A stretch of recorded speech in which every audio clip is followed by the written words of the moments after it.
quiero por favor que nos digas para qué sirven los ciclos biogeoquímicos. Bueno, todo en la naturaleza se da gracias a la interacción y a la combinación de elementos que hay presentes en ella. Los seres vivos necesitamos de estos nutrientes, ya que somos un 97% composición, pues nuestra composición está hecha a base de esos elementos.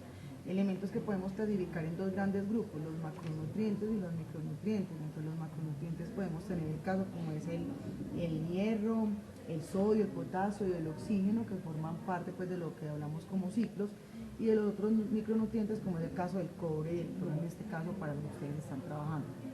La mayoría de estos elementos se encuentran en la naturaleza. El problema es que no están disponibles para nosotros como organismos vivos para asimilarlos directamente de ellos.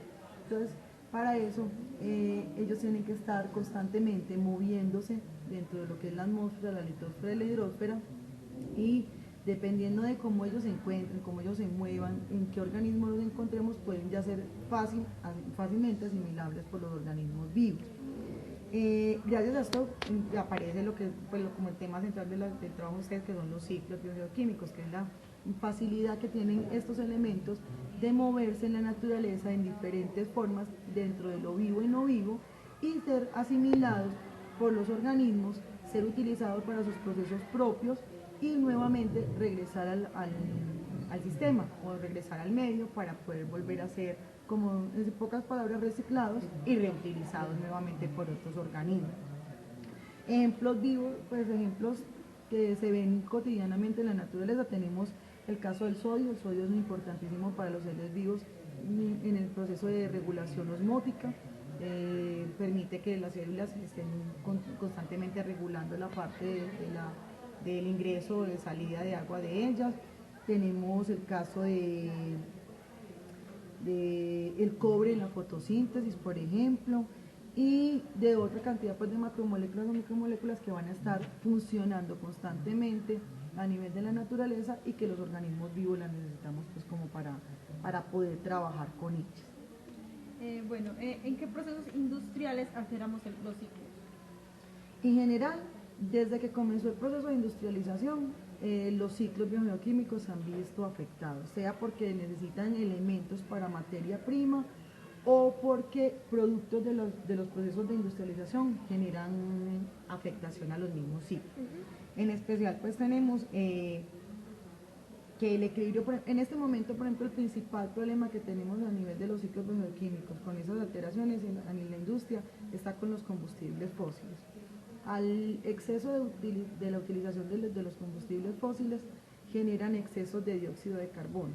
Este exceso de dióxido de carbono afecta lo que es ciclos tan sencillos como el caso del ciclo del oxígeno, ya que el exceso de dióxido de carbono genera que haya efectos de gases de efecto invernadero que van a afectar la atmósfera, directamente la capa de ozono, que estaríamos afectando el ciclo del oxígeno.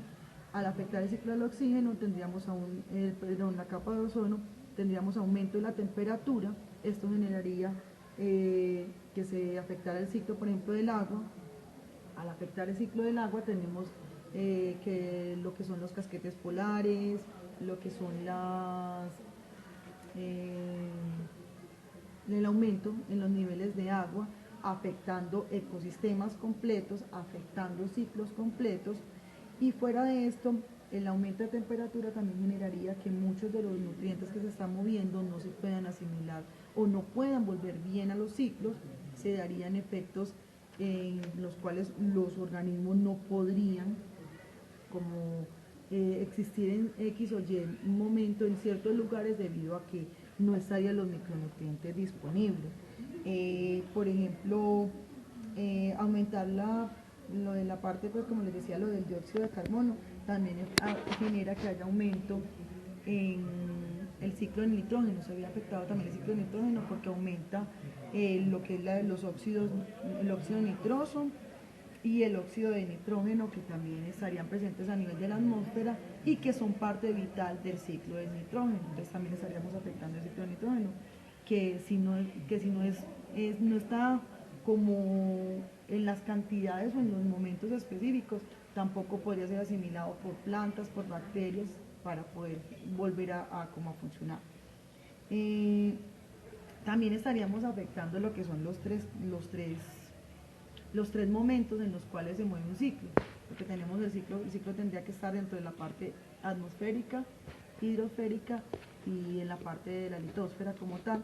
Y cuando afectamos en algún momento por procesos industriales o por cualquier tipo de afectación, cualquiera de los tres entornos en los cuales se está dando el ciclo, estaríamos desbalanceando los ciclos. Eso por un lado. Pues también tendríamos que ver, por ejemplo, el uso de los fertilizantes. Es muy conocido que en la industria que nosotros tenemos, siendo más bien un país de mucha producción agrícola, se utiliza bastante los fertilizantes. Esos fertilizantes también generarían que por el exceso de fertilizantes los organismos que se ven afectados a nivel de, por ejemplo, de los mares, que se dé una eutroficación en los mares, eso generaría también que habría competencia por el alimento, habría competencia por otra cantidad de componentes propios de los ecosistemas y se generaría un desbalance completo en el ecosistema. En general los ciclos cuando se afectan generan que los ecosistemas se puedan ver afectados gravemente y generar hasta pérdida de organismos.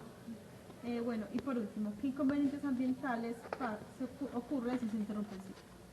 Sin los ciclos, como pues haciendo como una especie de colofón de todo lo que ya se ha mencionado, sin los ciclos no habría posibilidad de tener vida.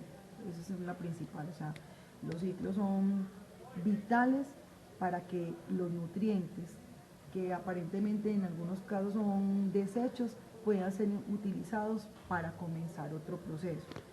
Si no hay nutrientes, estaríamos condenados a que la vida se podría extinguir en X o Y momento y de hecho podríamos afectar tanto un ecosistema que ese ecosistema estaría también condenado a desaparecer y por ende una de las consecuencias debido a esto sería la pérdida de la biodiversidad.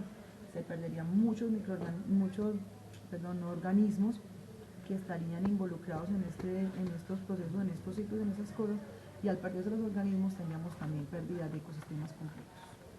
Vale, muchísimas gracias. Ok, a ustedes. ¿Sirve para qué sirven los resúmenes?